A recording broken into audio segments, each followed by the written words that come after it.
Hello everybody, my name is Dian Ahmadi. I am a CS50 student from the beautiful city of Mahabad. And today I'm here for the explanation of my final project for the Python course. Without further ado, let's get straight to it. As you can see on my screen, I'm currently on the main file, project.py. I decided to create a metronome. I previously took different approaches to the making of this project. As an example, I tried using WinSound, but the CS50 codespace runs on Linux. I tried using Simple Audio, but the installed version of Python on the CS50 codespace didn't support Simple Audio. So I came up with a different and a very creative idea. So in the terminal, there is a bell sound, there is a click sound. And I decided to make an entire program for a metronome just based off that basically bell sound in the terminal. So let's dive into the file and explain the whole logic and obviously give it a try. So let's run it and let's see what happens. As you can see, it first of all asks for the tempo, aka BPM. It is written at the top left corner of each musical sheet that you can find. As an example, let's give it 60, an andante. And then it asks for the time signature. I throwed in some examples as well so that you know how to enter it. Time signatures are divided by the division sign. For example, we have 4/4, 6/8. It is also written as 4/4, 6/8, something like this. And when I press enter, it starts playing a click for each basically beat so that you could play your musical notes in order and better.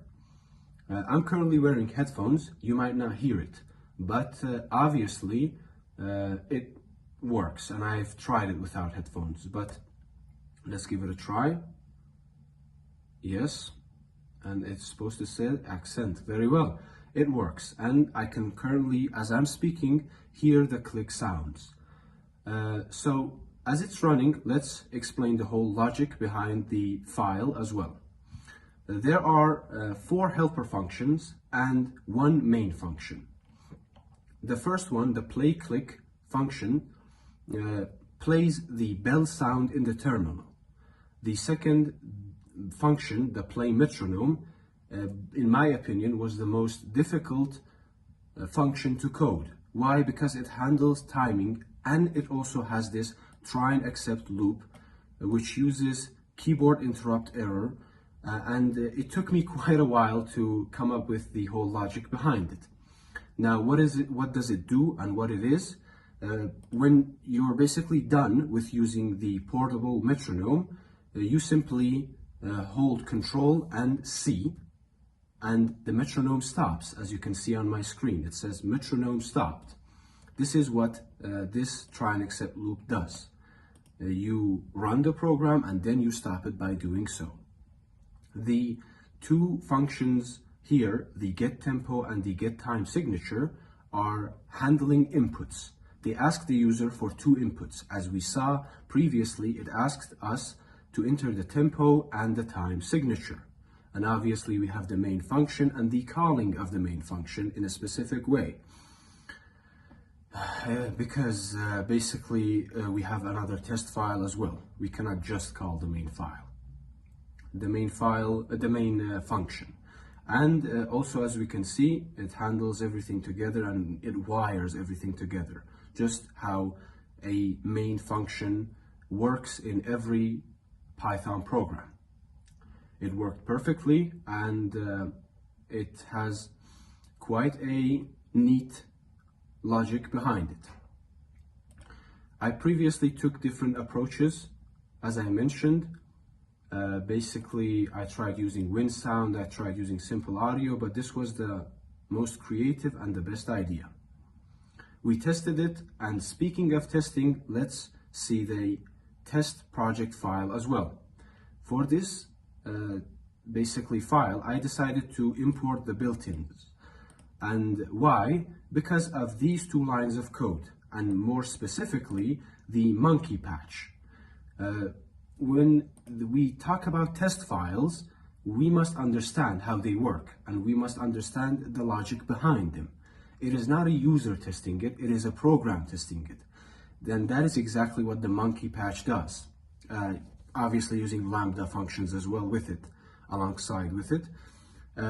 It basically temporarily replaces the inputs with the given data. As we can see here, 120, and as you can see here, 4/4. And let's see if it works as we speak. We are supposed to write pytest, and the name of the file, obviously, test project.py. Let's see if it passes the test. Let's see if pytest, yes, exactly. 3 tests passed in 0.1 seconds. Very well. It worked perfectly, and I'm glad. It took me quite a while to come up with this design and come up with this basically test logic behind it. We tested everything, everything worked neatly and perfectly. And obviously, if you're a student and want to give the whole idea a try, or had the same idea in mind and failed, I did indeed mention the previous approaches. The CS50 CodeSpade does not support WinSound nor any other audio library. You're supposed to use just the bell sound from the terminal. And that's about it. Thank you very much.